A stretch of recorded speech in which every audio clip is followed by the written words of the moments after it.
કેશોદના જલારામ મંદિરે Rajkot Ranchhoddasji trust hospital દ્વારા 340મો નેત્ર નિદાન કેમ્પ યોજવામાં આવ્યો હતો, જેમાં 160 દર્દીને તપાસી 51 દર્દીને ઓપરેશન માટે રાજકોટ મોકલવામાં આવ્યા હતા. કેશોદના જલારામ મંદિરે યોજાયેલ આ નેત્ર નિદાન કેમ્પ સંપૂર્ણ બોડી ચેકઅપ કેમ્પ યોજવામાં આવ્યા હતા. આજુબાજુના ગ્રામ્ય વિસ્તારમાંથી મોટી સંખ્યામાં દર્દીઓએ લાભ લીધો હતો.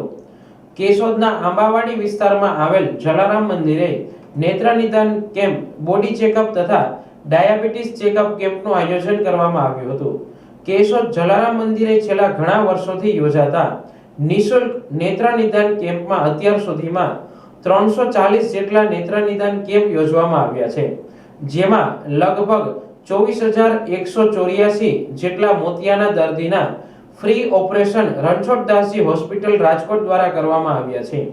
જલારામ મંદિરે પહેલા અને ત્રીજા રવિવારે વર્ષોથી રણછોડદાસજી આશ્રમ ટ્રસ્ટ રાજકોટના સહયોગથી નેત્ર નિદાન કેમ્પ રાખવામાં આવે છે. જલારામ મંદિર કેશોદ દ્વારા મહિનામાં 2 કેમ્પ કરવામાં આવે છે. પહેલો રવિવાર અને ત્રીજો રવિવાર મોતિયાના ઓપરેશન માટેના કેમ્પ કરવામાં આવી રહ્યા છે. આજરોજ આઈ કેમ્પની અંદર લગભગ 140 જેટલા દર્દીઓ અહીંયા બતાવેલું છે અને જેની અંદરથી 51 દર્દીઓને ઓપરેશન માટે રાજકોટ રણછોડદાસજી હોસ્પિટલ ત્યાં ઓપરેશન માટે મોકલવામાં આવેલા છે.